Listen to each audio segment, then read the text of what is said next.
제 토론문은 기본적으로 이창수 변호사님의 현재 기금 운용 거버넌스 구조를 준수하되 그 안에서의 실질적 강화를 지향하면서 가야 된다는 거에 동의하면서 내용적으로 보강하는 내용으로 좀 준비가 되었다는 말씀을 드리고요.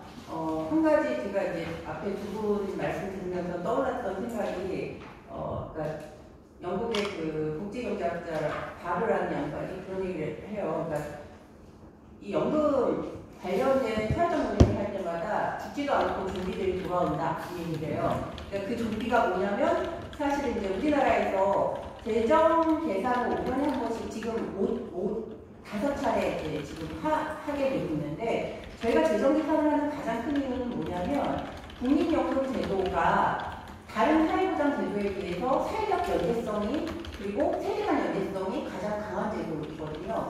이 얘기는 뭐냐면 노후 소득 보장도 제도의 주요 목표이지만 사회적 지속 가능성을 전제로 깔고 제도를 고민하는 가장 대표적인 제도이기 때문에 사실은 이 제도를 고려를 할 때 단순히 지금 돈이 얼마 적립됐다, 어떻게 가야 된다 이 얘기만 해서는 되지 않는다는 거죠.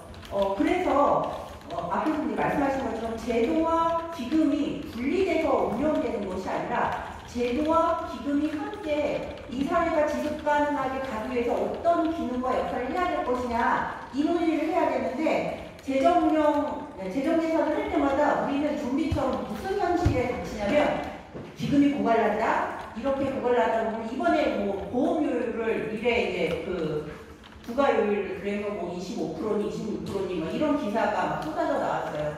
단적으로 한 가지만 말씀드리면 현재 독일의 그 국민들 같은 경우는 완전 부가체계로 해서 이미 연금 보험료율이 19% 이상입니다. 평균.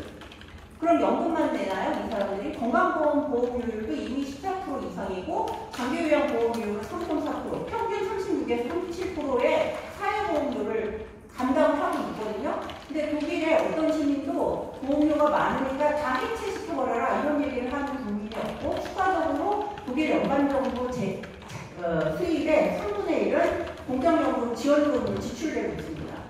이 얘기는 뭐냐면 그 사회가 그 보험료율이 적정하다는 게 아니라 우리는 계속 공포를 주고 있어요. 지금 하나도 제대로 바뀌지 않는다는 걸 대전제로 했을 때 2055년에 우리가 우리 후세대가 불쌍하게도 노인네들을 위해서 이렇게 많이 감당해야 돼 이런 식의 그래서 현 세대와 미래 세대를 자꾸 갈라치게 하는 식으로 연금 논의를 해가고 있다. 더 이상 이런 식의 되돌아오는 좀비에 좀 우리가 당하면 안 되겠다는 생각을 들으면서 저는 이제 그 기금 중심으로 좀 말씀드리면 윤석열 정부 들어온 이후에 지금 그 기금에 대한 좀 이상한 생각이 확산되고 있다.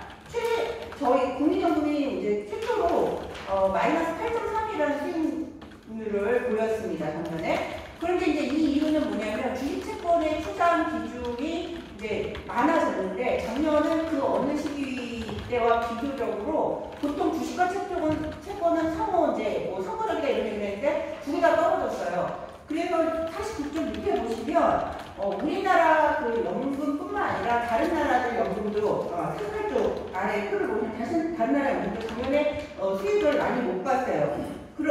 예를 들어 노르웨이나 네덜란드도 굉장히 마이너스 수준인데 가장 큰 이유가 주식채권 세계 시장에 호황이 반영됐기 때문이다. 그래서 49쪽을 보면 국민연금 기금이 그간의 수익률 정도와 그리고 주요 공적연금 수익률 정도를 비교해서 보면 어느 정도 선에서 관리되고 있냐가 중요하다는 거예요. 그러니까 수익률을 얼마를 찍었냐보다는 어느 정도의 위험 범주 안에 관리되고 있냐를 보면 국민연금 기금이 관리 가능한 범주에서 지금까지 운영되어 왔다는 말씀을 드리고 싶습니다. 50점 넘어오시면 그럼에도 불구하고 윤석열 대통령은 끊임없이 수익률을 높이는 특단의 대책을 마련해야 된다라고 얘기했는데 저는 굉장히 아이러니한 건 이게 작년에 우리나라 그 금융 쪽에 여러 가지 수익률이 마이너스 난 다음에 그 어떤 금융전문가들이 지금은 수익률을 높여야 된다라고 주장하는 사람이 한 명도 없었는데 우리 대통령은 우리나라 그 연금 기금을 두고 그 어느 때보다 수익률을 높여야 된다는 이런 식의 주문을 걸고 있고 그래서 그와 관련된 무슨 얘기를 하냐면 현재 우리나라 국민연금기금은 마치 전문성이 없이 운용되고 있다라는 공격이 시작됩니다. 근데 전문성이 없다라는 이건 저 프레임이라고 생각하는데 아까 앞에 20쪽에 국민연금기금 운용된 구조에서 보시면 가장 기본적인 설계와 기본 운용과 계획은 모두 다 국민연금기금 운용본부에서 나오고 이 본부는 다 전문가들이 운영하고 있고요. 여기서 마련된 안을 갖고 사실은 실무평가위원회에서 한번 논의를 거쳐서 의결권이 있는 것은 이찬님 여사님이 참여하고 있는 기금운용위원회가 최종 결정을 합니다. 그럼 기금 운용위에서 뭔가 많은 걸 바꾸냐? 그럴 수 없어요. 왜냐하면 이전 정부하고 지금 정부하고 정부 차이를 해서 제가 말씀드린 건 제가 실무평가위원회 4년 활동을 해봐서 두 정부를 다 경험해봤는데 이전 정부는 한 달에 한 번씩 실평위가 열렸는데 지금 정부 바뀌면서 3달에 한 번 그리고 이전 정부 때는 사전 논의가 있었습니다. 왜냐하면 저희가 계속 요청했어요. 전문성이 부족하다면서 왜 미리 안건에서 검토할 시간이 아니냐. 그래서 열심히 사전 설명회를 했고 상설 전문위원회가 그런 것들을 적극적으로 서포트해주는 걸로 설계되어 있던 건데 지금 정부가 들어오면서 이러한 과정들이 다 현대화되고 회의도 자주 열리지 않습니다. 자, 그러면서 계속 전문성 얘기를 하는 거죠. 무슨 전문성이냐는 게 저는 이제 굉장히 아이러니하고 그래서 50점 밑에 보시면 윤석열 정부 들어오면서 실제로 거버넌스가 굉장히 농락되고 있다. 대표성 자체가 계속 부정이 되고 있고 그리고 검사 출신이 이 양반이 저는 무슨 전문성으로 대체 상설 전문위원으로 앉는지도 모르겠고 수채기 전문위원 3위는 왜 정부가 추천하는 인사로 바뀌었는지도 이거는 전문성도 아니고 사실 대표성도 없습니다. 그러면 정부는 계속 그 얘기를 해요. 전문성을 위해서 지역을 갖고 있다는 얘기를 하지만 전문성을 위해서가 아니라 정부의 뜻대로, 정부의 입맛대로 기금을 주무르기 위해서 지금 다 바꾸고 있다는 것밖에 의심되지 않는다라고 보여집니다. 그래서 말씀드리고 싶은 건 국민연금기금이라는 거의 기본적인 성격이 뭐냐라고 봤을 때 지금 수익률 얘기를 자꾸 하는 그룹들이 있어요. 좀비처럼. 이게 지지난 뭐 계속 정부 때마다 저희가 재정계산할 때마다 나오는 얘기이기도 하지만 분명히 우리 법 안에서 그 51조 위에를 보시면 우리가 국민연금 기본 법안에서 이미 국민연금에 대한 성격을 기금에 대해서 장기적 안정을 유지해야 되는 성격으로 규정을 하고 있고요. 그리고 기금을 운영하는 원칙에서는 수익성뿐만 아니라 안정성, 공공성, 유동성, 지속 가능성, 운영 독립성까지 다 들어있습니다. 그런데 유독 오로지 수익성만 지금 수익률만 얘기되고 있다. 그럼 왜 이렇게 수익률 자체가 부각되느냐에 대해서 저는 가입자로서 너무 염려가 됩니다. 이 돈을 받고 대체 뭐 하려고 이러는 건가? 국민연금 기금은 다들 아시겠지만 우리 가입자들이 직접 개입하지 못합니다. 여러분들 만약에 개인 투자자로서 주식을 하든 채권을 하든 대체 투자를 하든 할 때 본인이 직접 시장에서 의사결정할 수 있지만 우리 국민연금 가입자들은 아무런 의사결정할 수 없어요. 그런 대리인의 문제가 여기에 기초를 하고 있고 그래서 저희가 사실 가입자의 기금을 근거로 해서 이게 신작계약된 거라는 성격을 두고 기금 운용에 대한 의사결정권 자체에 가입자의 의사결정권이 제한되기 때문에 그동안에 어떤 식으로든 대표성을 유지하기 위해서 노력해왔다라는 게 이제 중요한 포인트. 다른 그 투자 기금과는 다른 중요한 포인트고요. 52쪽 그래서 우리 상단을 보시면 장기제도로서 막대한 적립금융 현재 거의 100,000조 가까이입니다. GDP 대비 50%에 육박하고 있고요. 이 돈 자체가 제가 의미하는 건 뭐냐면 저희 지금 해외 투자로 적극적으로 나가고 있는데 왜냐하면 국내에 더 이상 투자할 데가 없습니다. 해외 투자를 나가고 대체 투자 확대해야 된다는 이야기를 하고 있는데 문제는 뭐냐면 저희 나라 현재 초저출생 국가입니다.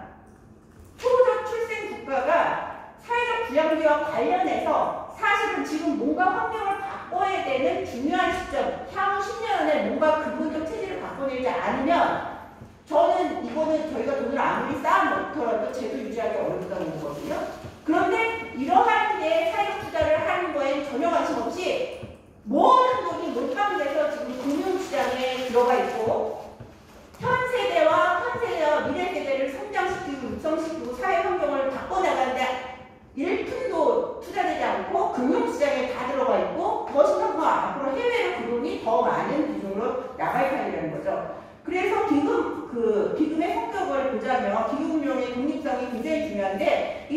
독립성은 정부로부터, 정치 세력으로부터, 또 하나는 뭐냐면 시장 세력으로부터도 독립적이어야 합니다. 그런데 지금 우리나라 정부는 독립성을 이야기하면서 실제로는 관치부문과 거의 비슷한 수준의 어떤 야욕을 보이고 있다. 대표성과 전문성이 아까 이제 그 김성주 위원님 말처럼 이게 마치 대립되는 것처럼 자꾸 얘기를 하는데 우리는 대립되지 않게끔 지배구조를 구성해 왔는데 마치 대표성이 강화되면 전문성이 떨어지는 것처럼 프레임이 짜져 있는 건 굉장히 문제가 있고 신인 의무 관련해서는 사실 구조관계가 너무나 많은 게 우리의 현실이다. 그리고 대표성과 관련해서 이제 중요한 거는 우리나라 기금 규모가 이미 세계 3대 공정연금 기금으로 우뚝 서 있고요. 앞으로 훨씬 더 10년 안에 이 기금 규모는 훨씬 더 커질 겁니다. 그래서 국제 금융이 연계되는 구조 안에서 사실 금융 전문가들이 이미 상당수 이 기금과 관련해서 많이 투입되어 있고요. 그리고 기금융 본부가 다 직접 운영하지 않고 위탁 투자를 많이 하고 있습니다. 그럼 저희가 그 성과를 보면 직접 투자하는 거 대비 위탁 투자하고 그리고 위탁 투자에서 사실 마이너스 나오는 부분이 많아요. 이 얘기는 뭐냐면 전문가들이 한다고 해서 마이너스가 안 난다는 게 아니라는 얘기죠. 근데 마치 이제 굉장히 뭔가를 계속 의도하고 있다. 시간이 이제 다 된 것 같아서 제가 선생님이 옆에서 막 급하셔서 최근에 CPPIB 캐나다 사례를 우리나라가 앞으로 해야 될 사례인 것처럼 얘기를 하는데 50쪽 이하 잠깐 보시면 캐나다가 지금 우리 정부가 원하는 그리고 우리나라 일부 전문가들이 지향하는 가입자랑 전혀 상관없고 정부랑 전혀 상관없는 독립적 운용 기관으로 기금을 운용하고 있고요. 캐나다 수익률을 내는 가장 큰 이유는 대체 투자로 몰빵하고 있습니다. 그런데 캐나다가 이렇게 전문가 중심의 수익률 지상주의가 갖게 되는 문제점에서 57쪽 상단에 제가 좀 이야기를 했고요. 이런 지점과 관련해서 그러니까 투자 자체를 여러분들 이제 금융시장에 들어가게 되면 이건 그 공짜의 오염이기 때문에 아주 도덕적이고 윤리적으로 투자해야 돼. 이렇게 하지 않는다는 거예요. 어떤 노동자의 일자리를 뺏는 돈으로 들어가기도 하고요. 전쟁 산업에 투자되기도 하고요. 수익률을 그렇게 될 수밖에 없다는 거죠. 또 하나 지금 대체 투자 관련해서 이게 향후에 우리 투자 규모가 우리 기금 규모가 크기 때문에 대체 투자 갈 수밖에 없는 상황인데 대체 투자에 대해서 채권과 주식 사이에서 가장 이상적이라고 얘기하지만 대체 투자는 전통 투자와 달리 절대 수익률을 추구합니다. 그런데 문제는 뭐냐면 58쪽 보시면 대체 투자 자체가 사실 고위험 리스크적 파악이 필요한데 이거 사전에 파악이 불가능하고요. 더 중요한 건 거의 대부분이 저희가 그 실명이나 기금위 안에서도 대체 투자가 어떻게 되고 있는지 구체적인 항목을 알려달라고 요청을 해주면 뭐냐면 자세한 내역을 거의 사모펀드 중심으로 운영되기 때문에 파악할 수 없다라고 얘기하고 비밀이기 때문에 할 수 없다라고 얘기해요. 그러면 이게 수익률이 나기 전까지 결론이 나기 전까지는 가입자들은 그거와 관련된 아무런 것들을 확인할 수 없는 그런 투자를 수익률이라는 명분 때문에 우리가 지금 이렇게 벼랑 끝으로 몰리고 있다. 가면 안 된다. 그 길로 가서는 결국 안 된다라는 말씀 드리면서 공정연금의 성격에 맞는 그런 지배 구조와 그 대표성이라는 부분은 절대 포기할 수 없는 부분이고 전문성은 현재의 지배 구조 안에서 전문위원회들을 실제로 정부로부터 좀 독립적이고 실질적인 기금 운용위원회를 서포트해줄 수 있는 그런 기구로서 강화시키는 방향으로 가는 것이 가장 바람직할 것이다 말씀드리면서 마무리하겠습니다.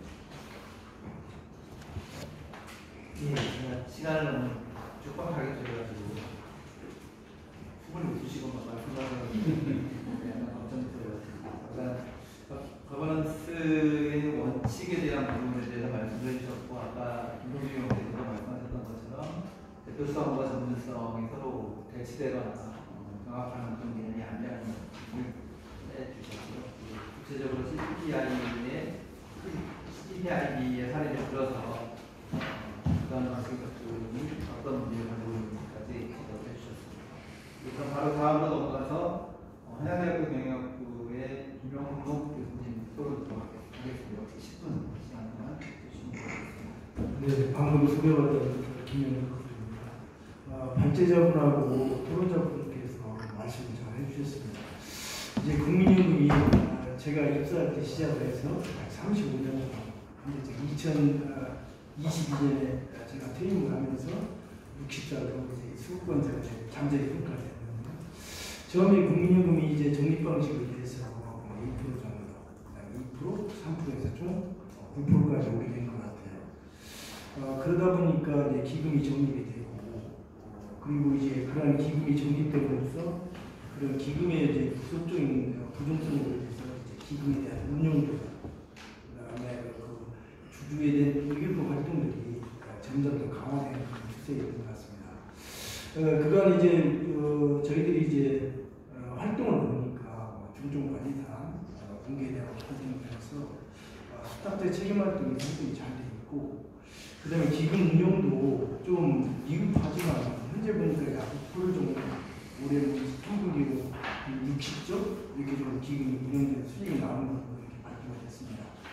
우리 기금이 약 1000조 정도 되니까 1%만 올라도 10조가 되는 게 아니겠습니까? 그래서 전부 가입자 또는 가입자는 납입보험료나 우리 재정 투입 그리고 기금 운용 수익률 이런 부분에 대해서 앞으로 우리 MZ세대, 특히 젊은 세대에 상당히 불안해하고 있습니다. 자기가 많은 보험료를 납부를 하는데 향후에 내가 안 되도록 그 보험료를 받을 수 있을까? 그런 부분에 상당히 우려를 하고 있어서 이런 배경을 뒤에 두고 한번 간략하게 한번 우리 국민연금이 공적기금으로서 어떤 문제점이 있는지 간략하게 살펴보겠습니다. 첫째, 우리 국민연금의 그 지배구조라고 저는 이제 거버넌스라고 표현했는데 원래 이제 그 거버넌스와 지배구조는 약간 좀 차이점이 있거든요. 그래서 내부 통제나 주복 통제를 실행하기 위한 의사결정이고 거버넌스라고 표현했는데 현재 국민연금의 거버넌스를 보니까 시위위원회, 기금운용위원회, 그 다음에 기타 등등 해가지고 마지막에 기금운용 분부까지 나뉘고 있는 것 같습니다. 그리고 기금운용위원회 기타 등등에서 제가 보기에 전문성 있는 사람 필요한 것은 제 개인적인 설명인데 수탁자 전문위원회 정도만 전문성이 필요하고 나머지는 가입자 수급권자의 대표성이 가장 중시되는 거예요. 근데 역으로 뒤집혀서 오히려 그 대표성을 마치 정부나 정부의 쌈짓돈처럼 정부의 기금처럼 정부가 말을 안 듣는 그런 기업들에 대한 통제 수단을 관리성을 사용하는 게 상당히 아쉽습니다. 지난번 삼성물산이나 제일모직 합병에도 그렇고 KT 대표로는 SK하고 SKCS에도 마찬가지라고 했습니다. 특히 현재 사회적 문제가 되고 있는 게 물적 분할이라고 있는데요. 물적 분할. 이런 물적 분할에서 어떻게 주주 가치를 훼손시키는 행위를 했을 때 과연 국민연금이 주주권 행동 활동을 해왔느냐 여기에 대한 상당히 의심입니다. 그래서 현재 국민연금에 관련된 모든 지배구조가 상당히 복잡하게 되어 있어요. 원래 위원회 책임을 안 지르는 거예요. 그리고 현재 우리 보건복지부도 그렇고 국민연금공단도 그렇고 그 다음에 기금운용본부도 그렇고 상당히 전문가들이 꾸준히 있습니다. 대한민국에서 내놓은 분들이 다 있어요. 행시플러스하고 또 펀드 매니저도 있고. 그래서 그런 분야는 전문성 이제보다는 좀 대표성을 좀 강화해서 실제적으로 가입자, 수급권자, 아니면 잠재적인 수급권자, 아니면 그 노동자, 근로자들이 대표성을 갖는 그런 체제로 가고 나머지 밑에 있는 산하기관들은 그 대표성 있는 사람들 지원해 주면 되는 거예요. 보건복지부가 지원해 주던 국민연금 관리공단이 지원해 주던 그리고 기금운용본부가 지원해 줘서 실제적으로 기금운용 수익을 증대시킬 수 있는 방향으로 가야 되는 거지 위원회만 전문가가 있으면 뭐합니까? 밑에 하부 조직에서 일단 서포트가 안 되는데 그런 부분에 대해서 국민 지배구조 체계를 다시 한번 바꾸는 게 필요한 것 같고요. 두 번째, 이번에 새로 신설되는 건강한 지배구조 개선위원회 저는 그걸 왜 만드는지 모르겠어요. 현재 위원회가 많은데 그리고 그거 말고 또 수탁자 책임팀, 책임투자팀, 기타 등등을 해서 지배구조 관련돼서 사실 상당히 많은 기구들이 많이 있습니다. 우리 상법상도 이사회제도 사회이사제도 그 다음에 우리 감사위원회제 상법에 다 돼 있어요. 그리고 우리 자본시장과 금융투자를 돕는 데도 마찬가지고 그 금융에서 지배구조 개선하는 분들도 있고 그다음에 이런 기타 등등 법률 많고 상당히 많은데 특히 우리 상장과 관련돼서는 엄격한 지배구조를 요구하고 있습니다. 특히 가버넌스. 그래서 사회 환경 가버넌스 관련된 그런 기업들이 상장되고 관리될 수 있도록 실제로 통제를 하고 있어요. 저희가 한국거래소 출신인데 한국거래소 상장을 하고 상장을 유지하고 상장을 폐지할 때도 마찬가지입니다. 다 ESG 기준에 부합해서 운영을 하고 있습니다. 그럼에도 불구하고 건강한 지배구조 개선을 만든다는 것은 사실 옥상 오기고 어떻게 보면 사실 필요한 기구를 또 하나 만들거나 이건 제 개인적인 생각이 그렇게 생각이 들고요. 두 번째로 우리 발제자분도 말씀을 많이 하셨습니다. 그래서 기금 운영본부를 그러면 그동안 상당히 분리를 하고 싶었는데 분리가 안 되고 왜 안 됐는지를 원인을 한번 파악을 해보고 우리 KIC라고 한국투자공사가 있거든요. 그런 모델을 벤치마킹을 해서 기금 운영본부를 독립성과 책임성 있는 하나의 공사와 체계로 가져가는 데서 상당히 전체적으로 동감을 합니다. 은행 체제에서는 아무리 기금 운영본부가 운영을 하고 싶어도 실질적으로 책임과 권한에 대해서 통제성이 없고 책임 권한이 있기 때문에 실질적으로 운영하기 상당히 어렵습니다. 물론 기금 운영본부는 상당히 전문가들이 많을 거예요. 대명에서 내놓는 흔들리는 다 있습니다. 그럼에도 불구하고 저는 더 독립을 시켜서 실질적으로 권한과 책임을 하고 기금 운영 수익이 저조할 때는 또 실책도 하고 또 기금 운영 수익이 상당히 올라갔을 때는 인센티브를 제공을 해서 또 수익률을 높일 수 있도록 이렇게 하는 게 좋겠습니다. 기금 운영 수익이라고 1% 올라가면 우리 보험자 부담들이 2% 간다 그런 이야기가 통계적으로 나와 있는 것 같습니다. 그 통계가 신뢰성과 타당성인지 모르겠습니다. 부분하고 있고요. 그 다음에 세 번째로 제가 또 한번 이야기하고 싶은 것은 투자자 책임 활동인데요. 이 부분에 대한 전문가가 좀 필요할 것 같아요. 제가 보니까. 물론 대표성도 있고 독립성도 있어야 되는데 투자자 책임에 대한 부분은 상당히 전문가들이 좀 판단을 해줘야 돼요. 이 부분에 대해서. 그래서 저는 수책이도 별도로 분리할 수 있으면 분리가 가능한 걸 요구하고 있고요. 원래 기금 운용의 부중성으로 인해서 불가능성으로 인해서 수책이를 분리하는 것 자체는 어려움이 있습니다. 사실. 그렇지만 주주 활동의 책임과 특히 수책 코드가 도입이 되기 때문에 그러한 실현을 위해서는 수책이도 분리를 되지 않지만 권한과 책임을 좀 줄 수 있는 독립적인 그런 하나의 위원회를 만들어야 되지 않나 그런 생각이 듭니다. 대부분 보니까 수책이 활동이 심의 검토기구, 의결기구는 기금에서 하는 거예요. 그러면 결과는 뭐냐? 기금에서 책임질 일을, 책임 안 질 일을 수책위로 떠넘기는 거예요. 그래서 수책위는 뭐냐? 책임과 권한의 비례 원칙에 전혀 맞지가 않아요. 그러니까 권한은 하나가 없고 책임만 지게 되는 그런 형태의 하나의 위원회가 될 수가 있으니까 분리가 안 되면 독립적인 어떤 위원회를 만들어서 정말 전문가적인 사람이 와서 주주 활동을 할 수 있도록 하면 되겠습니다. 특히 지난번에 이제 삼성물산과 제일모직 합병에 대해서 우리가 대표 소송을 제기한다고 했었는데 그거 안 됩니다. 위원들 간에 논란을 시행할 수가 없어요. 전혀 안 돼요. 그리고 여기에 보니까 소송에 대한 제기부분도 상당히 까불어요. 지침에 보니까 뭐라고 되어 있냐면 소송의 제기부분이 제소 요건이 충족이 되고 승소 가능성도 있고 또 비용에 대한 효과를 대게 해서 판단할 때 그 다음에 조건이 또 있어요. 이사 등이 구입과 실로 법령 또는 정관의 위반 행위에 소송이 판결되는데 기타 등은 세 가지가 있습니다. 이런 경우는 소송을 제기하지 말라는 것과 똑같은 거예요. 우리가 선법상 주주의 대표소송이나 아니면 다중대표소송이 이번에 도입이 됐는데 모회사가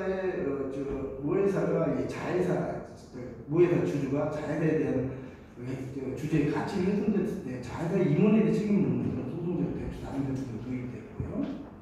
우리가 주주대표 소송은 소수주권인데 그거 관련된 부분이 있어서 소송을 제기하기 위해서 일정 요건만 맞춰서 결정을 하게 되면 소를 제기할 수도 물론 소외 요건에 따라 확정 판결을 받아야 되겠습니다. 그러면 명확한 책임 원칙, 소송 제기 원칙이 있어야 소가 제기될 수 있는 거지. 이런 지침상의 원칙 갖고는 제가 볼 때는 소송 제기할 수가 없습니다. 왜? 위에서 소송 제기하지만 또 다른 위원이 또 소송에 반대해.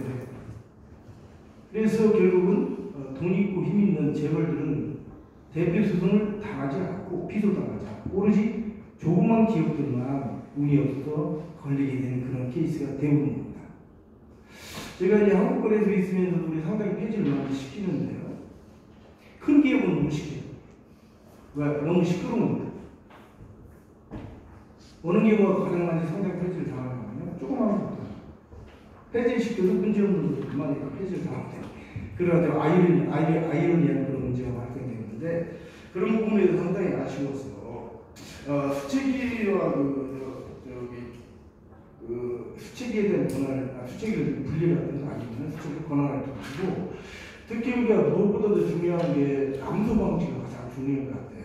그래서 물론 우리가 주주 대표 소송을 제기할 때 있어서 우리가 일주만 가지고 있어도 주주를 대표해서 소송을 제기할 수 있는 이런 부분 기사들이 많이 있어서 소 제기 요건이나 소송의 절차, 기타 등을 좀 더 엄격하게 줘서 남들을 방지하고 수체기의 권한을 강화하는 데서 제가 좀 제시를 하고 싶고요. 그 다음에 마지막으로 우리 아까 대체 투자 자산분을 말씀드렸습니다. 지금 현재 주식이나 채권은 수익률이 현재 12% 정도 되는데 대체 투자하는 부분이 수익률이 올라가야 우리가 실질적으로 기금 운영성이 올라가는 거예요. 주식이나 채권은 한계가 있어요. 투자하는 거. 그래서 아까 제가 우리 토론자님께서 말씀하셨지만 우리가 7개월에 있는 지침상 자산분을 좀 확대를 해서 기금의 운영 수익률을 높일 수 있도록 우리 대체 투자를 활성화하자 그런 부분에 동의를 합니다. 그리고 마지막으로 지금 규정 체계가 잘못되어 있는 게 뭐냐면요. 지침이 규정을 구속을 하고 있어요. 여기 보니까. 수탁제 책임 활동에 대한 지침이 규정을 구속하고 있어서 규정 체계가 잘못되어 있는 거예요. 규정에 명령이 되어 있고 더 자세한 사항은 지침으로 정한다. 이런 체계가 되어야 되는데 오히려 반대로 되어 있어서 실질적으로 이게 우리 규정 같은 경우는 우리가 국민연금법상 제가 고시성격이거든요. 지침은 내부 관리 규정인 거예요. 지켜두고만 안 지켜두고만. 그래서 그런 부분에 대해서 지침을 규정이나 아니면 지침을 시행 규칙으로 올려서 실질적으로 행정권을 행사할 수 있도록 그 규정 체계를 다시 한번 바로잡아야 된다는가 그렇게 생각합니다. 제 토론 시간이 다 돼서 이상으로 마치겠습니다. 감사합니다. 예, 감사합니다. 수체기가 지금 연구 거버넌스가 기본용 거버넌스가 아니어서 수체기가 유일하게 정책이 필요한 영역이다. 그리고 그와 더불어서 수체기의 도의성 방안에 대한 제안이 있어서 이 문제에 따라 같이 말씀을 해주시면 좋겠고 그 이외에도 지침과 규정의 어떤 방법들은 아까 말씀하셨던 내용인데 그런 부분을 해주셨습니다. 바로 다음으로 넘어가서 일변복지재정위원회에서 활동하고 계시는 전주진 변호사의 직분의 시간을 드리겠습니다. 안녕하세요. 인변복지재정위 변호사 전수진입니다. 오늘 토론의 주제는 연금 거버넌스의 독립성입니다. 저는 기금 거버넌스 중에서 국민연금 기금운용본부의 독립성 확보 방안에 대해서 중점적으로 이야기를 해보고자 합니다. 먼저 토론문을 좀 보시겠습니다. 토론문 1페이지에 발제문을 요약하고 또 공감되는 부분을 좀 정리를 하였습니다. 발제문의 내용 중에서 중점적으로 보셔야 될 것은 연금개혁의 방향성입니다. 연금개혁의 방향이 그동안 어떻게 잘못되었고 그리고 어떠한 방향으로 되어야 되냐는 부분에 대해서 발제자께서 굉장히 명확하게 제시를 해주셨습니다. 국민연금의 기금 고갈에 대비하기 위해서는 연금개혁이 시급히 이루어져야 하는데 그 주요 골자 내용은 보험료율의 인상과 그리고 정부의 조세 투입, 그리고 연금복지 사각지대 해소와 같이 국민적 합의가 절대적으로 요구가 되고 또 예민한 사항에 있습니다. 사실 국민적 합의가 이렇게 필요하고 예민한 사항에 있는 이 부분이 합의가 되고 이루어져야 되는 것이 연금 개혁임에도 불구하고 역대 정부부터 그리고 현재까지 이런 부분들이 이야기가 되고 있지 않습니다. 역대 정부는 그동안 국민적 합의가 굉장히 쉬운 부분에서만 논의가 되었습니다. 예를 들어서 소득 대체율의 상한과 수급 개시 연령의 연장 조치와 같이 노후소득 보장성이 제대로 이루어지지 않는 방향에서 어떻게 보면 국민들의 합의가 제대로 이루어지지 못하는 잘 이루어질 수 있는 굉장히 쉬운 부분에서 이런 논의들이 되었다는 것을 알 수 있습니다. 현 정부는 연금 개혁을 3대 개혁 과제로서 제시를 하고 있지만 기금 고갈에 대한 앞서 말씀드린 그런 주요 골자에 대해서는 전면 대응을 하고 있지 않습니다. 즉 국민적 합의가 절대적으로 필요한 예민한 상황들은 논의가 되고 있지 않은 것입니다. 대신 토론자분들께서도 말씀하셨듯이 독립성을 훼손되는 어떤 방향이 될 수 있는 가입자 대표성을 배제하는 방향으로 개혁이 이루어지고 있거나 아니면 단순히 수익 요구를 개선함으로써 보험료를 더 높이고자 하는 것으로 기금 고갈을 대응하자 사실 기금 고갈은 이런 부분에서는 굉장히 미흡한 부분이 많습니다. 그럼 두 번째 페이지에서 기금 운용의 독립성이 훼손된 사례들을 좀 모아봤습니다. 저는 대중과 그리고 국민의 시선에서 정리를 하였습니다. 전문가들은 기금 운용의 독립성을 이렇게 정의합니다. 원칙적으로 국민연금 기금의 수탁자 또는 자산 운용자의 외부의 영향을 받지 않고 그리고 가입자를 위해서 독립적으로 자산이 운용되어야 한다고 하는데 주요 요건은 바로 정부 관료의 영향에서 거의 배제되는 형식으로 제도화되어야 된다는 것입니다. 그렇다면 정부의 관료의 영향력에서 배제되지 않았을 때 어떤 문제점이 있었냐? 토론자께서 말씀하셨다시피 국민연금 본부장과 그리고 보건복지부 장관이 삼성물산과 제일모직 합병을 압력을 주어서 국민연금에 손해를 끼친 일이 있었습니다. 국정농단과도 바로 연관되었던 이 부분인데 이때 가장 분분이 이루었던 것은 국민연금마저 자기 식구를 챙기는 밥그릇으로 보는 것에 대하여서 정부가 바로 밥그릇으로 본다는 것에 공분이 일었다는 것입니다. 또 최근에 이사장이 선임이 되었는데 기재부 관료 출신이었습니다. 국민연금의 노조가 굉장히 반발을 하였습니다. 연금 개혁이 제대로 이루어지지 못할 것에 대해서 굉장히 우려하는 발언들을 하였었는데 실제로 부임이 되고 나서 기금의 수익률 향상과 같이 연금 개혁에 전면적으로 대응하지 못하는 부분으로 단편적인 기금 운영 방안만을 강조하는 내용으로 계속해서 발언을 하고 있습니다. 때문에 국민연금의 노조의 이야기도 어떠한 맥락이 있다는 것을 알 수 있었습니다. 또 KT 사태와 같은 것도 토론자께서 이미 얘기해 주셨지만 스튜어드십 코드가 바로 이런 기금 운영의 독립성이 전제가 되었을 때 제대로 이루어질 수 있다는 것을 보여주는 사례였다고 보여집니다. 또 수탁자 책임에 대한 부분도 검사 출신이 임명이 되었다. 이 부분에 대한 것도 논란이 되었었는데 이 기금운용위원회가 상근 전문위원으로서 임명된 검사 출신 이분은 또 수탁자 책임 전문위원회 위원장도 역할을 겸임합니다. 때문에 대중들은 임명된 검사 출신 변호사니까 앞으로도 정부의 영향력을 강화하는 쪽으로 목소리를 낼 것에 굉장히 염려를 하였습니다. 또 발제자께서 말씀하셨던 건강한 지배구조 개선위원회와 관련된 그 역할을 법률화하였었는데 왜 이 법률의 부분이 수탁자 책임 전문위원회 역할과 같이 명시가 되었을 것이 문제가 되는지 좀 설명을 드리고자 합니다. 이 같이 이렇게 똑같은 역할을 갖고 있는 기구가 있다는 것은 사실상 필요 없는 기구로 보여집니다. 또 이 수탁자 책임 전문위원회와 개선위원회가 다르게 의견을 제시했을 때 또 다른 문제가 생길 수 있다는 것도 생각해 봐야 합니다. 개선위원회의 의견을 따른다면 국민연금 기금 운용 지침에 위반이 될 것이고 수탁자 책임 전문위원회의 의견을 따른다면 개선위원회의 의견을 무용하게 됩니다. 즉 이렇게 상충될 수 있는 이런 체계가 될 수 있는 것은 굉장히 문제가 있는 것으로 보여집니다. 마지막으로 3번에서 국민연금 기금운용본부의 독립성이 확보될 이렇게 이야기를 합니다.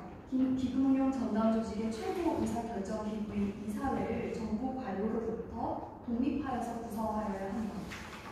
그렇다면 우리나라가 이렇게 독립되게 구성되어 있는지 좀 살펴보고자 법률을 검토를 해보았습니다. 먼저 선진국가들 캐나다, 호주, 미국에는 독립된 추천위원회를 통하여서 이사들이 선임이 됩니다. 그럼 우리나라의 이사들은 어떻게 선임이 되었을까? 최근에 새로 이사장이 되었던 기재부 출신 관료인데 이런 투명한 어떤 과정을 통하여서 선출이 되었는가 이런 부분을 법률을 통하여서 좀 검토를 통하여서 되었는지 확인을 하였습니다.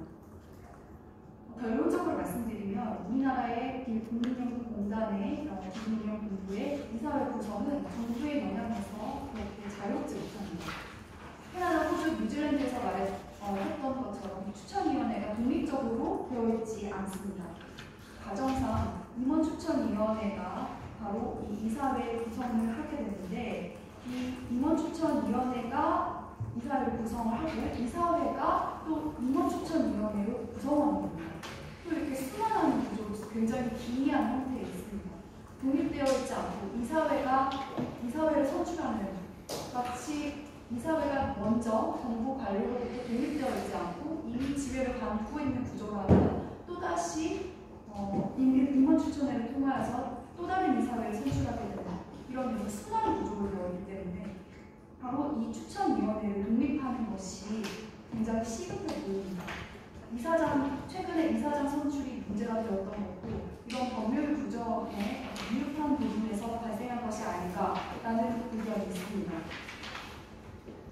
또 이 임원 추천회 구성에 대해서는 정관의 명시가 되어 있습니다. 이것 또한 굉장히 주목해야 할 점이라고 생각합니다.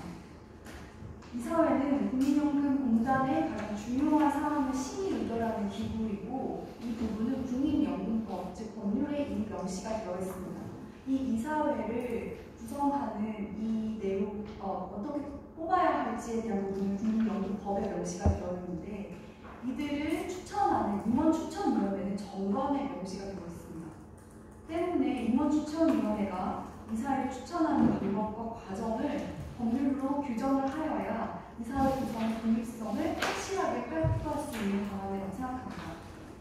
이 임원추천위원회의 법률 구성에 대해서 국회에서 검토를 해보았으면 좋겠습니다. 4번에서 산적한 연금개혁의 난제를 조금 포함해서 이야기를 드렸습니다. 서두에서 이미 말씀드렸듯이 기금국가의 이게 왜 위험하냐 이 부분은 바로 급변하는 노동구조 그리고 노동시장 그리고 인구구조와 밀접한 관계에 있습니다. 우리나라의 연금은 초창기에 설립되었을 당시에부터 인구가 성장되는 것을 예상하고 설계가 되어 있었습니다. 하지만 이 설계와 다른 방향성으로 지금 인구 구조의 급변이 일어나고 있고 때문에 시급하게 정부가 나서서 이거를 처리해야 할 필요성이 여기에서 더 부각이 되고 있는 것입니다. 노동시장의 변화도 굉장히 중요한데 2030이 더 국민연금에 관심을 가져야 할 이유이기도 합니다. 초창기에 국민연금이 설계되었을 때 가장 중점이 되었던 것은 안정적인 기업의 정규직 직원의 생애 주기였습니다. 하지만 지금 다변화된 노동시장으로 계속해서 변모해 가고 있습니다.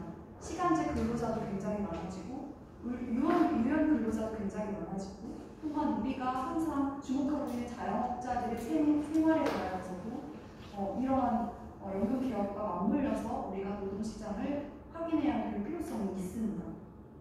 낮은 수급액이 굉장히 예상이 될 텐데 이런 노동시장의 변화가 이미 설계되어 있는 국민연금과의 같은 맥락이 되지 않았을 때 그러한 것을 담보하지 못하겠다는 가능성이 굉장히 큰데 2030들의 이러한 인식구조, 인식이 굉장히 요구되고 있는 시점이기도 합니다. 그럼에도 불구하고 국민연금의 거버넌스는 정부의 관료에 그리고 관치의 영향을 굉장히 많이 받고 있습니다. 이미 말씀드렸던 사례, 국정농단부터 현재까지 이루어져 있는 관료들의 개입이 이러한 부분들이 굉장히 염려스럽습니다. 정부는 모든 연금의 개혁의 합의를 국회에게 떠밀어서 지금 하고 있습니다. 하지만 정부가 기금을 운영하고 있는 정부가 이 합의를 마련을 하고 장기적인 안정성, 재정 안정성을 구현을 해야 하는 것인데 이런 부분들에 대한 부분들이 전혀 있지 못합니다. 그래서 저는 결론적으로 이런 기금 운영의 독립성을 보장하는 것이 연금 개혁의 선제 조건이고 제가 말씀드렸던 이런 법률의 부분은 기금 운영 본부의 이사장에 대한 이야기였는데 앞으로도 이러한 임명되어야 하고 또 추천해야 되는 이 법률의 내용 중에서 관치가 작동할 수 있는 부분들을 국민들이 더 주목하고 이걸 국회에서 검토할 수 있는 부분들이 시급히 이루어져야 된다고 생각합니다. 감사합니다. 예, 감사합니다. 전소진 변호사께서 연금 기본용 분부의 독립성을 중심으로 토론을 해주셨고요. 주요 수채미와 건강한 지배구 대통령회와 영민구 대통령 구조당의 문제 그리고 업무공장 사회의 구조의 문제에 얘기까지 다양한 문제에 대한 질문을 해주셨습니다. 예. 바로 다음으로 넘어가서 국정원금 강화 국민행동의 오정원 사무국장의 시작하겠습니다. 안녕하십니까. 연금도 오정원 사무국장입니다. 우리가 거버넌스를 얘기하고 있는데 국민연금에 있어서 정책 주체가 사실은 좀 안 보이는 것 같습니다. 사실 이제 국회의원분들도 여러 가지 국정에 여러 가지 사안들을 챙겨야 되지만 연금도 챙겨야 되고 그런데 가장 중요한 것은 또 그 권력을 다시 개선이 되거나 이런 것들이 사실 중요한 또 이슈가 되는 거고요. 대통령도 마찬가지고 정권도 마찬가지죠. 그리고 관료분들도 순환 보직이죠. 아무리 유명한 복지부나 기재부 관료분들이 계시지만 순환 보직으로 연금을 계속 하는 것도 아니고 그리고 이제 그렇기 때문에 결국 노동시민사회가 또 여러 사회 이해관계자들이나 지속적으로 연금에 대해서 좀 관심을 가지고 참여하고 이런 것들이 또 중요한 부분이 좀 되는 것 같긴 합니다. 제도와 기금의 거버넌스 현안 그리고 개선 방안 이런 부분에 대해서 발제자분께서 잘 발제해 주셨는데 그 부분에 대해서 여러 가지 생각을 좀 나눠보겠습니다. 제도와 관련해서는 심의위원회가 98년, 2018년 10년마다 이렇게 좀 크게 변했습니다. 원래 시행령으로 규정되어 있던 심의위원회가 법률로 규정이 되면서 2018년에는 수급자 대표도 들어오면서 확대되고 했는데 그러나 외형은 갖춰졌으나 실제적으로 제도를 위해서 어떤 그 역할을 하는 거에 있어서는 지금 발제문에서 평가하셨듯이 일개 자문기구에 불과해서 어떤 기금의 재정 비용을 막지 못하고 있는 실정 이런 그 당시의 심의 역할 수준에서 크게 강화된 측면이 별로 보이지가 않습니다. 매년 2월에 정기회를 하고요. 이렇게 하는데 실제 한 1년에 한두 번 정도 하는데 국민연금 재평가율, 기준소득 원액 상한액 조정 등 원래 관례적으로 하던 거 외에는 기능이 없습니다. 근데 우리가 건강보험 같은 경우에 건정심에서 여러 다양한 이제 제도들을 두고 건강보험료에 대한 인상 수준까지 결정을 하는 등 상비적으로 활발한 역할을 수행하는 그런 모습들을 봤을 때는 국민연금 정책심의위원회가 어떤 제도에 있어서 어떤 역할을 하는가에서 아직 좀 그 역할 기대에 미치지 못하고 있지 않느냐 이런 판단을 좀 할 수 있고요.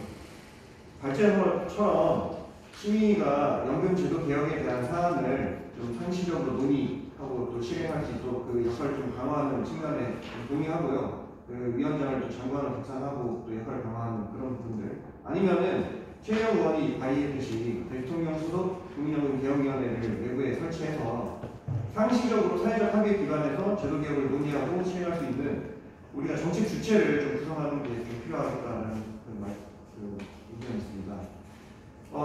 국민연금 제도가 지금처럼 5년마다 한 번씩 재정 계산해서 제도 발전이나 이번에는 재정 계산을 위해서 이제 제도에 관한 사항들이 논의되고 하는데 공부하다가 5년 후에 또 다시 공부하고 이런 식인 것 같습니다. 이게 실제적으로 우리가 제도 개선을 할 사람들이 굉장히 많은데요. 이게 제대로 이게 하나하나 관심해야 되기가 그런 부분들이 논의되고 이런 그 계기가 어렵고 연속성을 가지기도 지금 어려운 상황인 것 같습니다. 그 기금운용위원회를 보면은요, 98년도에 법 개정이 되면서 이제 사실상 그 전까지는 어제하셨듯이 정부의 쌍수돈으로 운영되고 뭐 이런 부분들, 그래서 2차 보전 투쟁이나 그 소송도 제기됐었고 뭐 이러면서 이제 보건복지부로 보건복지부 장관으로 이제 그 관리 주체가 변경이 되면서 이제 가입자 대표 위원도 확대가 되고, 그래서 이제 정부의 공적 자금에서 가입자의 장기 신탁 자산으로 어떤 시각이 전환되고 그런 부분들, 그리고 제도화 기금이 다시 일어나게 되는 그런 부분들이 이제 있었고요. 또 이제 또 2018년에는 스튜어드십 코드가 도입돼서 수탁자 책임 활동 등이 이제 되고 있는데요. 최근에 여러 그 국민연금 기금과 관련해서는 좀 소극적 운영과 더불어 좀 파행을 보이고 있지 않느냐라는 그런 비판에서 자유로울 수 없을 것 같습니다. 이제 기금이 자체가 그 지난 2020년, 2021년 코로나에 불구하고 좀 이제 기금이나 실평이 정기적으로 좀 쭉 늘려왔는데, 작년 같은 경우에 이제 좀 그 횟수 자체도 자료집 76페이지에 같이 굉장히 좀 급감했고, 올해 역시 이러한 그 제도에서 크게 달라지지 않고 있는데, 그것은 이런 소극적 운영도 있겠지만은 또 이제 그 파행적인 측면도 있습니다. 또 이게 최근에 이스트 스트림 자산운용 같은 경우에 또 의결권 행사를 없는 거 의결권 행사를 하기도 하고, 또 이제 소유권 분할기업 KT 등에서 나타나는 이제 반칙 논란, 낙하산 논란 이런 것들, 그리고 여러 가지 이제 그 파행을 받고 있고, 또 이제 수책이 운영부장 개정돼갖고 이제 인적 구성 바뀌고 이런 부분들이 기습 상정되고 표결이 강행되고 그런 과정에서 투닥투닥하다는 그 민주노총 기금위원회 회축되고 여러 가지 이제 사람들도 발생이 되긴 했었습니다. 근데 그 기금운용위원회 자체가 우리가 획기적인 기금이 거버넌스 개편이나 이런 것들을 창의적으로 어떤 좋은 방안을 도출하고 이런 것들도 이제 계속 이제 고민하고 논의가 돼야 되긴 하겠지만은, 지금 있는 측면에서도 좀 바꾸고 좀 고쳤을 건 고쳐쓰고 할 부분들이 있을 것 같습니다. 지금 이제 그 기금운용 단체별 회의 출석률이 이제 한번 이제 보고서에서 한번 정리된 적이 있었는데, 2018년에 이제 보고된 자료는 나왔던 연구원 자료인데요. 지금 이 출석률 자체가 지금 아예 5% 1%대로 거의 출석 자체를 안 하는 그런 분들이 계시기도 하고, 물론 출석을 잘한다고 해서 이게 이제 꼭 의미가 있느냐 이런 비판도 있을 수 있겠지만은, 이 5, 6% 이것도 좀 너무한 것 같고요. 그래서 이제 기금 거버넌스 개선 방향에 대해서는 그 시민이나 기금 거버넌스나 다 마찬가지로 노사 그리고 정부 전문가 같이 이렇게 좀 견제와 균형 구조로 좀 가야 될 것 같습니다. 그래서 사실상 가동되지 않는 경영직 위원들을 좀 줄이고 지역가입자 비중이 좀 줄어들어야 될 것 같습니다. 99년 당시에 개편을 지금 현재 기금운용 체계로 했을 때 지역가입자 비중이 66.5%였는데 지금 15.9%로 줄어든 상태예요. 그런 부분을 고정하고 노령연금 수급자 대표위원 심사를도 이제 수급자가 많아짐에 따라서 검토할 필요는 있을 것 같습니다. 그리고 지역가입자 같은 경우에는 국회 추천 등 이런 것들도 검토할 수 있을 것 같고요. 상근 전문위원 같은 경우에 지금 현재 복지부 소속의 어떻게 보면 공무직 이런 식의 이제 어떤 신분으로 볼 수도 있을 것 같은데, 이 대표성, 그러니까 상근 전문위원을 이번에 사용자 단체에서는 검찰 출신을 추천했지만 어쨌든 누가 추천하는지 그 대표성이나 이런 부분들이 좀 반영이 될 필요가 있을 것 같습니다. 지금 복수 추천을 해서 선택하거나 이런 측면보다는 이제 추천하는 단체가 있다면 이제 단체의 어떤 대표성에 대해서 좀 존중해주는 그런 것들도 필요할 것 같고요. 어떤 신분의 독립성 이런 것들이 좀 확보돼야 될 것 같습니다. 왜냐하면 지금 현재로서는 통제나 그런 영향이 자유로울 수 없는 구조도 있을 것 같습니다. 그리고 아까 다른 토론자분께서 말씀해 주셨지만은 전문위원회 결정사항이 현재는 심의 검토이기 때문에 심의 검토한 내용과 실제적으로 어떤 결정하는 내용들은 달라질 수가 있거든요. 그래서 이 부분은 의결로 개정되는 부분들도 검토할 필요가 있을 것 같습니다. 그리고 전문 인원 구성에 있어서 이제 아까 지금 문제 제기도 했었고요. 지금 각지자께서는 이제 상설화를 좀 얘기해 주셨지만은 이게 상설화를 해야 될지 아니면 상시화를 해야 될지 뭐 있는 현재에서 뭐 어느 정도 잘 쓸 필요가 있지 않느냐 이런 논란들도 있는 것 같습니다. 그래서 예를 들면 뭐 정기적으로 좀 일정 같은 거 사전 검증하고 또 이제 참석률을 의무화하고 여러 가지 이런 현재 있는 부분들도 잘 활용할 필요가 있을 것 같고요. 안건에 대해서 지금 지난번에도 수책이 그 운영규정 개정안 같은 경우에도 전날에 막 그 안건이 올라오고 막 그런 상황이 있었거든요. 이게 안건을 검토할 시간은 그래도 충분하게 주어져야 되고 이런 부분들이 필요할 것 같습니다. 그리고 기금이가 사실 뭐 2시간씩 이렇게 안 열리는데 어떤 안건에 대해서는 충분한 회의 시간이 보장될 필요도 있을 것 같고요. 그리고 뭐 3, 40명이 어떤 뭐 사무국 뭐 인원을 두고 뭐 이런 것들도 뭐 의미가 있을 수 있겠지만은 자칫 잘못하면은 뭐 이게 어떤 투자 전문가 자본 개통의 인원으로 다 이제 포섭되거나 뭐 이제 그 정권에 의해서 이렇게 포섭될 가능성을 또 배제할 수는 없는 거기 때문에 만약에 견제한 균형 뭐 이런 것들이 중요한 지적이라면 결국 정보가 어떻게 주어지고 전달되느냐 이런 것들이 중요한 것 같습니다. 네덜란드 ADP 같은 경우에는 이제 CFM이라고 해서 스타트 관계 전담 부서가 있어서 이제 정보나 보고 자료 이런 것들이 이제 공식적으로 제출되고 이런 것들이 이제 되는데 우리가 삼성물산 사태도 이제 문제가 되었던 것이 그런 비공식적인 어떤 보고랄지 소통이랄지 그런 것들이 문제가 되는 것 때문에 그런 투명성과 투명성을 강화하고 이런 차원에서 CFM 이런 전담 부서를 만들어서 뭐 우선은 사실은 뭐 기금운용본부 내에 있는 인원들부터 잘 활용하는 것도 중요할 것 같습니다. 현재도 이제 회의 자리나 이런 것들이 기금운용본부 내에서 지금 되고 있는 거기 때문에 공식화하는 차원으로 좀 활용하는 게 좋을 것 같습니다. 그리고 시간이 조금 도과되는데 조금만 더 말씀드리겠습니다. 기금운용 운영에는 운영규정 이런 것들이 다 지금 마련이 되어 있습니다. 이것만 잘 지켜도 됩니다. 사실은 회의에 필요한 자료를 사전에 좀 제출하고 또 이제 자료 제공이나 업무 설명, 교육기획 제공 뭐 이런 것들이 이제 잘 실행이 된다면 그런 것들 필요할 것 같고요. 가입자 단체들도 사실은 예를 들어 예전처럼 실평이나 기금이 사이에 한 일주일 정도 시간도 있고 하면은 상근 노동계 환경 전문을 중심으로 모여가지고 스터디도 하고 안건에 준비를 할 수 있습니다. 근데 이런 부분이 지금 부재하기 때문에 오히려 좀 운영이 좀 잘 안 되는 것은 아닌가 이런 생각이 있습니다. 마지막으로 우리 사회가 왜 국민연금을 운영하는지 이 부분에 대한 질문을 좀 한번 던져봤으면 좋겠습니다. 우리가 이제 재정 계산을 하는 것들은 사실은 뭐 국가의 이제 국고 투입이 없다는 것을 전제로 해서 보험료와 뭐 이제 급여 이 관계를 어떻게 할 것이냐 주로 이런 논의로만 이루어지고 있기 때문에 그 결과로 사실 국민연금 급여가 삭감이 되고요. 그 결과가 사실은 풍선효과로 나타나는 것이 공적구조의 과거가 걸리는 겁니다. 그렇기 때문에 국민연금에 대해서 우리가 5년마다 재정 계산하지만 과연 5년마다 최소한 5년마다 노인 빈곤율이 그럼 앞으로 어떻게 전망되느냐 이런 부분들 그리고 노인 빈곤율을 감소하기 위해서 우리가 어떤 정책을 통해서 어떤 종합적으로 접근할 것인가 이런 우리가 5년마다 진단하고 이런 건 별로 안 보이는 것 같습니다.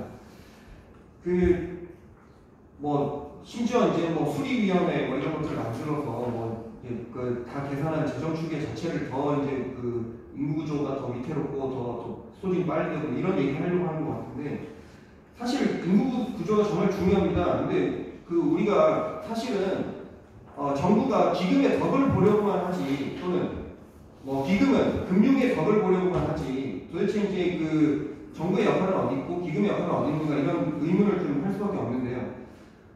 예를 들어서 아까 말씀하셨다시피 예를 들어 수익률만 높이려고 하면은 인건비 절감을 위해서 노동자를 해고하거나 이런 상황들도 발생할 수 있는 거죠. 점검 기업에 투자를 한달지 무기 판매 기업에 투자를 한달지 이런 상황들도 발생을 하는 것이고 그러면 이제 우리가 관점을 좀 바꿀 필요가 있을 것 같습니다. 최근에 전세 사기가 논란이 됐는데 전세 사기 70%가 2030 세대가 당했고요. 5명이 제가 알기로 자살을 했습니다. 우리가 사람도 없어 죽겠는데 사람이 계속 죽어나가고 있고 오히려 그럼 결혼이나 출산 이런 건 엉망진창이죠. 과연 우리가 2030 세대가 살고 싶은 세상을 만들고 있는가? 그렇다면은 저는 이제 기금이 예를 들면 이런 사회적 투자를 할 수도 있는 거죠. 장기 저리 주택금융 같은 거를 뭐 이제 제공을 하고 우리 국민연금 기금이 투자하고 있는 회사 중에 뭐 여러 가지 건설이나 이런 측면에서 우수한 그 능력을 가진 기업들이 있습니다. 그럼 기업과 함께 어쩌면 주거 문제 해결에 대한 그 대안을 같이 찾아본다든지 뭐 이런 뭐 어떤 인구 구조에 대한 선순환 구조를 생각을 한다면 뭐 인구 구조가 사실 개선되고 이렇게 한다면 결국에는 이게 그 전체적인 그 연금 제도의 지속 가능성을 높이는 것이고요. 그러니까 이런 그 큰 그림이나 큰 구조를 보면서 정책 주체가 있어서 이런 부분들을 이제 잘 생각을 하고 개선해 나가야 되는데 이런 것 없이 지금 제도가 기본 사실상 이게 연계성이 굉장히 약한 거죠. 그래서 뭐 기금은 예전에 뭐 김우찬 교수님이 토론에서 말씀하셨듯이 운용을 잘 하고 있습니다. 성과도 우수하고 그런데 그 앞으로 빨리 뛰기는 하는데 방향성이 막 강릉으로 가는지 부산으로 가는지 이런 게 없단 말입니다. 그래서 우리가 예를 들면 어떤 목표가 있으면 기금의 역할과 정부 재정의 역할 이런 것들이 분담이 돼서 그런 구조가 있으면 그 자산 이제 운영의 이제 어떤 그 자산 배분의 기준 같은 것도 도출이 되고 장기적으로 우리가 그런 안정적으로 운영할 수 있는 기반들이 만들어질 텐데 여러 가지 이런 부분들 함께 생각을 했으면 좋겠고 정말 다시 한번 우리가 국민연금 왜 하는지 이걸 한 번 더 생각했으면 좋겠습니다. 예, 감사합니다.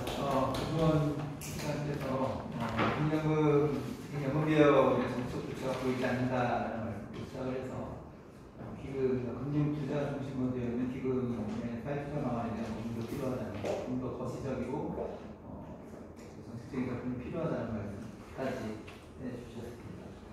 마지막 두 번째 한 부분을 남겨놓고 있는데요. 저희의 서울민주당의 남인순 의원께서 이렇게 나오고 계십니다. 잠깐 인사 말씀 듣고 다음 마지막 토론을 넘어가도록 하겠습니다. 네, 안녕하세요. 서울민주당 남인순 의원입니다. 보건복지관에서 일하고 있고요. 오늘 이제 2차 연속 토론회인데요. 모듈력 국민연금 통과에 대한 지난번 1차 토론회가 아주 흥미로웠습니다. 끝까지 다 있지 못했는데 저희 보좌진들이 갔다 오면서 굉장히 흥미로웠는데 오늘 주제도 지난 저희 정부에서 이 거버넌스 구조를 취하게 기존 안 했다고 이찬진 변호사님하고 혼났습니다. 그런 문제점들이 그냥 그대로 있다 보니까 이런 것들 계약된 상황이 발생해서 여러 가지 태영원이 부과된 의무시고 해서 그 부분들이 21대 국회에서 처리될 수 있도록 그 부분에 대해서는 각별히 좀 신경을 쓰도록 하겠습니다. 저희가 오늘 논의가 있는 바람에 국민들이 자주 많이 못 오셨거든요. 저도 지금 한번 늦어질 말고 오느라고 좀 늦게 왔습니다. 사회와 발제와 또 토론 맡으신 분들 다시 한번 감사드립니다. 고맙습니다. 네, 감사합니다.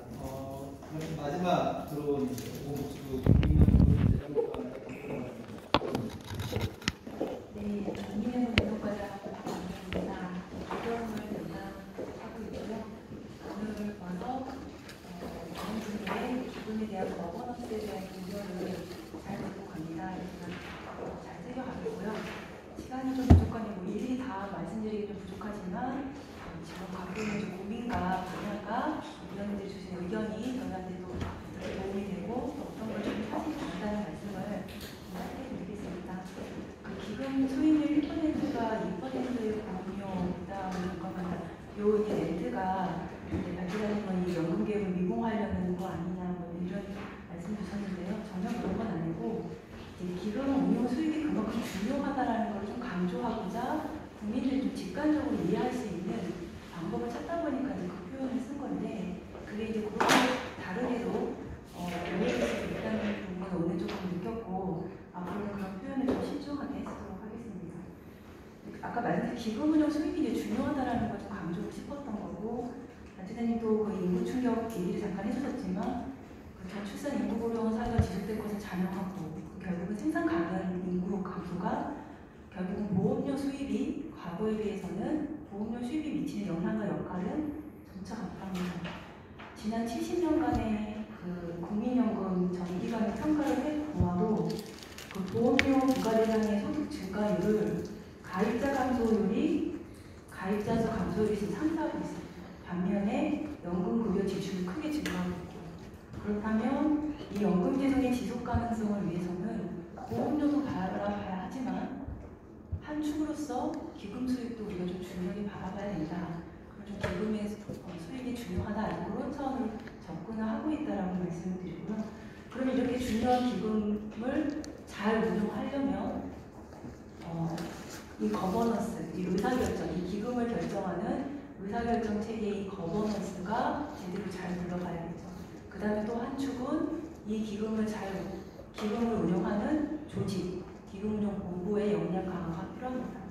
한창 이 두 가지를 균형 있게 바라보려고 하고 오늘 이 자리는 그 앞단에 이 거버넌스에 대해서 주로 중점적으로 말씀을 주셨다고 이해를 하고 있습니다. 그 거버넌스 중에서도 이제 걱정이 많으신 게 기금이라고 수책이 말씀을 많이 주셨는데요. 기금이에 대한 여러 가지 제언과 우려사항을 주셨습니다.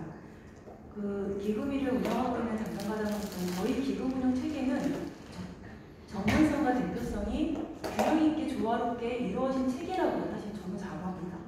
그 세 개의 전문위원회에서 각각 분야에 맞게 전문성을 가지고 검토를 해주신 내용이 실평의를 통해서 대표성을 가진 기금위 위원회들의 최종 결정이 나는 이 구조가 저는 이제 좋다고 생각을 하고 많은 분들이 선진 사례로 얘기해 주신 캐나다에서도 최근에 제가 캐나다 내부 무슨 기사를 봤냐면 그 캐나다의 CPPI가 너무 그 소수의 전문가가 장기 집권을 하면서 그 의사결정 체계가 폐쇄적으로 되고 있다라는 그 내부에서도 지적하는 기사를 보았습니다. 그러니까 모든지 하나의 정답이 있는 건 아니고 다 장단이 있을 텐데 저희 기금 운영 체계는 저는 그렇게 전문성과 대표성이 골고루 잘 균형 잡혀 있다. 다만 그렇다고 해서 그럼 이걸 그냥 계속 그대로 둬도 되느냐? 이거에 대해서는 또 그렇지는 않습니다.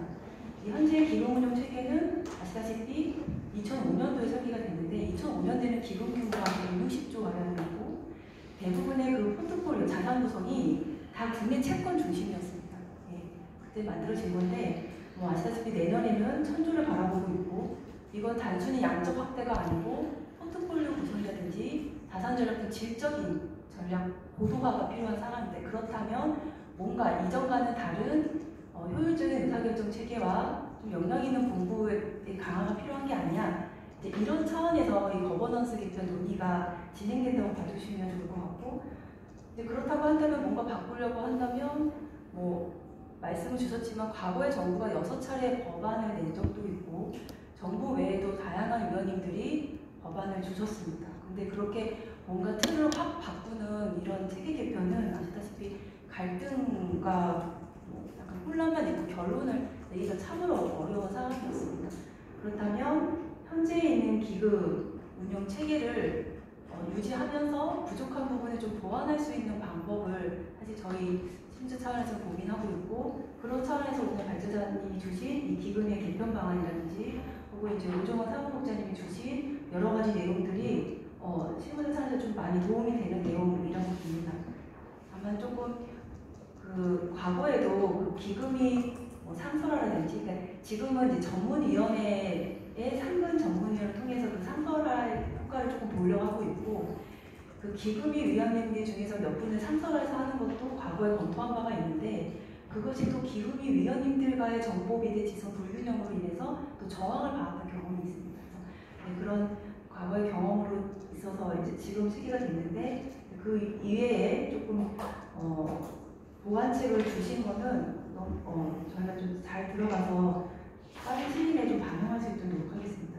또 하나 느낀 거는 이제 이 횟수가 줄어든 거에 대해서 많은 분들이 말씀 주셨는데 사실 그때그때 이슈와 논란에 대해서 저희가 안건을 만들어서 이제 기금위를 운영을 하는데 그게 어느 해에는 조금 그런 새로운 이슈가 검토해야 될 것들이 많다가 그런 것들이 좀 정리가 되고 안정화되면 그렇지는 않습니다. 또 그 위원회 횟수가 자연스럽게 줄어들 수밖에 없습니다.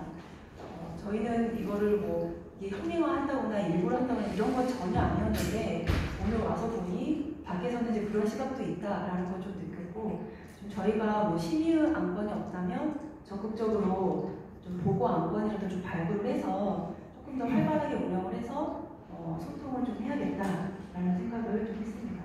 그리고 이제 사전 설명에도 제가 여기 와서 한 번 정도를 제외하고는 지난번에 2차례에 걸쳐서 했고 좀 하고는 있습니다. 우리는 사전 설명회도 계속 운영하도록 하겠고요. 수책위 관련해서 이제 말씀을 많이 주셨는데 먼저 그 지배구조 개선위원회 먼저 말씀을 드리면 지배구조 개선위원회는 그냥 기금운용본부가 세무차 안에서 자문을 받기 위해 설치된 기구다라고 이해해 주시면 됩니다. 또 아시겠지만 수탁자 책임활동 지침에서 이 수책위의 결정 권한이 명확하게 규정이 되어 있습니다. 그렇기 때문에 이 지배구조 개선위가 수책위의 역할을 중복돼서 침해하거나 그 안건을 강요하거나 이런 일은 없을 거라 생각합니다. 그거는 좀 분명히 말씀을 드리겠고요. 그다음에 그 수책위의 그 구성이 바뀌는 거 있어서 그 과정이 조금 기금위에서 매끄럽지 못했다는 점에 대해서는 저희도 조금 반성을 하고 다음번엔 이게 어떻게 하면 더 그렇지 않은 일이 재발되지 않을까 고민을 많이 합니다. 근데 이제 수책위위원 구성을 바꿨던 거는 말씀드린 대로 이제 가입자 대표성도 중요하기 때문에 그 6분에 대해서는 좀 그거를 좀 유지하도록 노력을 했고 나머지 3분은 이제 정부에서 추천 인사라고 해서 이제 이 정부에서 관여하는 거 아니냐라는 좀 오해하실 수는 있지만 수책위는 개별 안건에 대해서 전문가분들이 판단하는 것으로서 정부가 함부로 관여할 수 없습니다. 그거는 과거에 삼성물산 재림모직에 한해서도 다 교훈을 얻었던 내용이기도 하고요. 다만 저희는 가입자 단체의 추천으로서만 구성이 되다 보니 이분들이 그 추천한 단체의 목소리를 조금 먼저 주로내는 그 부분에 대해서 좀 조금 더 그 안건에 대해서 독립적으로 검토할 수 있게 바라보자 라는 차원에서 이제 돌아간 거고 그게 이제 구성이 돼서 운영이 되고 있습니다. 그 우려가 많은 것은 알고 있으나 지금 이 2기가 구성이 됐으니 한번 좀 엄격한 시선으로 한번 바라봐 주시고 그러다 보면 분명히 부족한 점도 있지만 또 잘된 점도 있을 겁니다. 그런 거를 잘 좀 평가를 주십사라고 부탁을 드리겠습니다. 저는 이제 이 정도로 제가 드리고 싶은 말씀을 이제 줄이고요. 하나 그냥 추가로 말씀드리자면 아까 말씀드렸듯이 기금을 제대로 운영하려면 이런 거버넌스 차원에서의 기금 운용 체계의 거버넌스 개편도 잘 돼야겠지만 아까 말씀드린 한 축으로서는 그 기금운용본부 조직의 역량 강화도 필요합니다. 그래서 다음에도 기회가 있다면 이런 또 본부 조직의 역량을 또 어떻게 키울 수 있을지 저희가 뭐 일본 같은 경우는 그냥 다시 좀 이제 패시브, 그냥 시장을 추종하는 전략을 따라가고 있는 반면에 저희는 기금본부에 알파를 내라, 시장을 이겨라 라는 미션을 줍니다. 그러면 시장을 이길 수 있을 만한 조금 좋은 인력들이 모여야 되는데 현재 기금본부의 체계가 좀 그런지 그에 맞는 엄격한 좀 관리와 감시 체계도 필요하지만 권한과 책임을 주고 그에 맞는 보상도 좀 줘야 된다. 제가 갑자기 생각해서 이제 항상 발제자분이 말씀 주시는 게 이제 위탁하고 직접 운영을 이제 말씀을 주시는데 사실 직접 위탁과 직접의 수익률을 두 개의 벤치마크는 서로 다르기 때문에 단순 비교 사실 어려운 점이 있고 비교한다 하더라도 이제 시점에 따라서 그게 좀 다른데 그런 걸 다 제외하고 비교했을 때 위탁이 직접보다 낮으니 수익률이 그걸 다 이제 직접으로 돌려야 되는 거 아니냐라는 말씀 주실 때는 사실 한편으로는 그에 맞는 그 조직 규모와 인력 확대가 필요합니다. 지금 위탁은 훨씬 적은 규모의 인력이 그 많은 규모를 하고 있는데 그런 조직의 역량 강화 없이 무조건 그거를 다 맡긴다라고 했을 때 과연 우리 기금 수익에 좋은 영향을 미칠 수 있을지 좀 말이 길어졌는데 결국은 이제 그 어느 한쪽만 볼 수 있는 게 아니라 그 성과에 대한 평가, 그다음에 그에 맞는 책임, 권한 이런 게 좀 아울러져서 기금운용본부에 좀 미션을 줘야 된다. 그래서 오늘은 이 거버넌스에 대해서 말씀을 잘 들었고 다음 기회에는 좀 이런 것도 같이 전문가들이 말씀을 주시는 자리가 있었으면 좋겠다라는 것을 끝으로 마무리하겠습니다. 감사합니다. 예, 감사합니다. 이렇게 해서 오늘 발제와 토론 부분을 마무리가 됐는데요. 그래도 그 발제 이후에 토론자들의 경험이 있었습니다. 발제자께서 최종적으로 오늘 정리한 말을 하시고 마무리하는 것입니다. 머리가 좀 나빠가지고 우리 과장님부터 저기 말씀하신 거를 거꾸로 이제 보충 말씀을 좀 드리려고 까먹었죠. 일단 저기 수익률 관련된 부분에 저는 이거에 대해서 오늘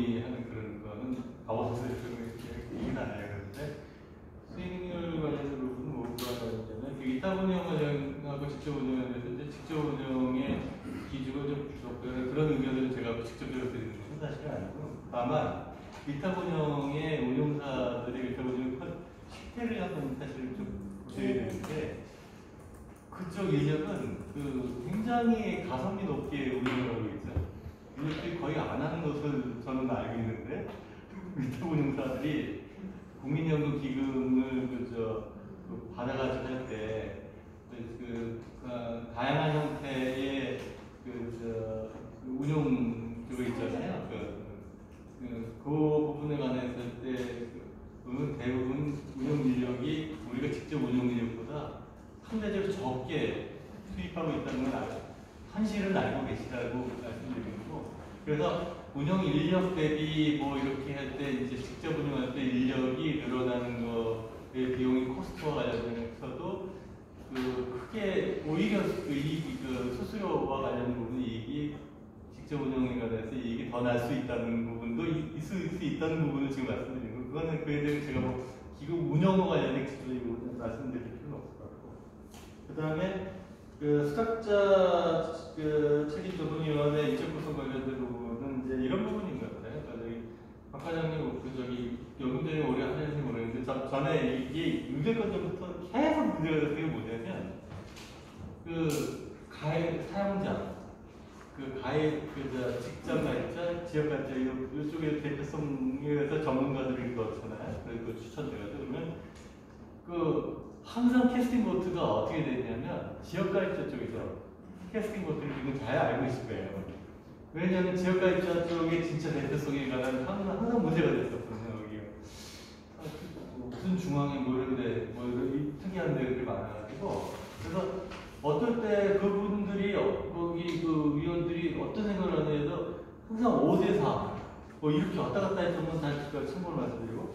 그래서 그 부분에 관한 문제가 수탁자 책임자문위원회 이번에 스케스 코드를 넣으면서도 그 뒤에도 이 문제가 계속적으로 발생했었던 걸 알고 계시고, 그래서 수탁자 책임자문위원회 거버넌스 구조상 항상 문제가 되는 부분이 캐스팅 보트와 관련된 부분이 지역가입자 쪽에서 선명하잖아요. 사용자 쪽은 선명해요. 직장가입자는 분명히 선명해요. 입장도 있어요. 지역가입자 쪽은 매우 유동적인 그런 상황인데, 전문성에 관련된 제가 함부로 말하기도 여튼간에 그런 거가 있었다. 근데 그 부분이 이제 이번에 어떻게 바뀐다고 우려하고 있느냐면, 전문가 패널들을 우리 복지부나 이런 쪽 사이트에서 이제 사실상 어느 정도 영향하에 이제 선정하게 되는데 같이 치면, 그러니까 가입자 대표성과 관련 없이 어떤 영역에서 한다고 했는데, 그분들이 전문가 패널들이 암만에 정부의 친화적인 사람이라고 관계없이 통상계 전문가들의 삶의 터전의 쪽이 자본이나 재계하고 프렌들리할 수밖에 없는 생태계와 관련될 수 있기 때문에, 그러니까 노동 친화적인 부분들보다는 그런 영역의 특성상 그렇게 있어서 이 부분은 이제 완전히 기울어진 운동장이 될 수 있다는 부분 때문에 가뜩이나 맨날 수탁자 책임 활동이 지지분야에 거의 이루어지지 않는다는 비판을 받는데, 이러다가 수탁자 책임 활동은 완전히 이러다가 더 고사되는 거 아니야? 이런 거에 대한 우려가 있다는 것들을 말씀드린 거고요. 또 하나는 이제 의사결정 조직과 운영기능적인 부분 말씀하신 거에 대해서 이제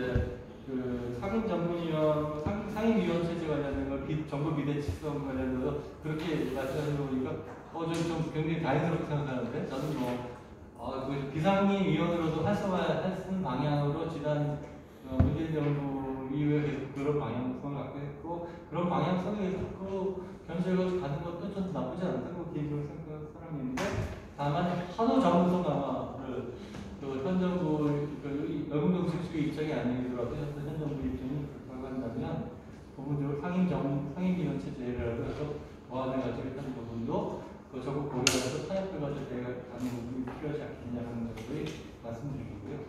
그 다음에 우리 김용록 교수님이 하신 부분을 보충적으로 말씀드리면,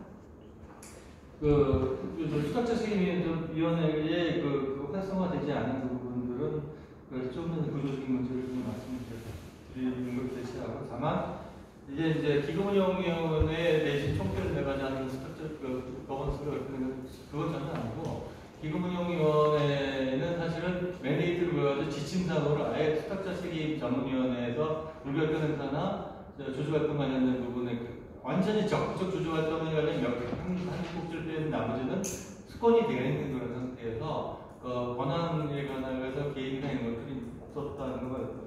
다만 유일하게 한입탈 사건에서 제가 주도자가 돼가지고 처음으로 발의해가지고 했던 부분인데 그건 뭐냐면 수탁자 책임전위원회가 하도 반응을 안 해가지고 2년 동안 직무를 위반 상태로 있어서 그 부분을 촉구하는 측면에서 저희가 기금위가 권한을 발동해가지고 했었던 부분만 말씀드리고요.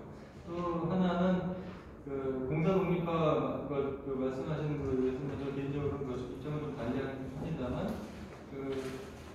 저는 기본적으로 수탁자 책임을 강화하고 세금활동 활성화하는 부분에 관해서 더 중요한 부분은 기금운용본부의 수탁자 책임실과 책임투자실이 이 스튜어드십 코드를 내재화하는 것들, 그러니까 조직의 생리상으로 내재화하는 부분들이 아직 샷건이 안 돼 있다. 그리고 그 부분에 관한 것들이 상당히 보수적이고 수세적인 입장에서 이제 조직적으로 이 부분을 가동하고 있는 거 아닌가라는 외부의 우려 부분이 있다는 거고요. 그래서 수탁자적인 전문위원회가 사실은 기본형 조직과의 소통이나 이런 것들이 더욱더 강화되어야 되는데 이 부분에 관한 연결고리가 상권위원회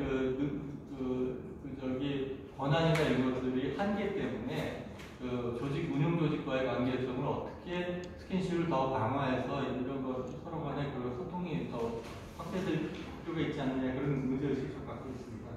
대체로 나머지 부분에 대해서는 사실은 이 정도 말씀드리시면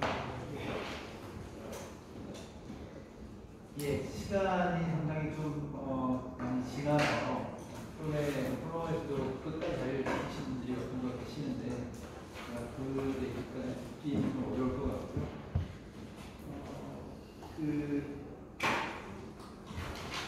금융 거버넌스 개선 방안에 대한 토론을 진행을 했고 그 토론을 관련해서 이 자리에 모이신 발제자와 토론자들 사이에서도 다양한 의견들이 나왔고 그리고 또 하나는 분당 부처를 대표해서 나오신 과장님과 패널들, 발표자들 사이에서도 일정한 인식의 간극이 있는 것으로 확인하는 자리가 아니었나 싶은 생각이 듭니다. 물론 이런 토론회 자리가 이런 강구들을 확인하고 또 메꿔나가기 위한 계기로 삼는다는 것에 여전히 의미가 있다는 생각이 들고요. 전 국민의 노후 소득 보장에 대한 제도적 장치로서의 책임을 지고 있는 국민연금의 미래에 대해서 함께 고민해 주시고 의견을 적극적으로 해주신 모든 발표자와 토론자 그리고 함께 참석해 주신 청중 모두에게 감사의 말씀드립니다. 그래서 토론에 나서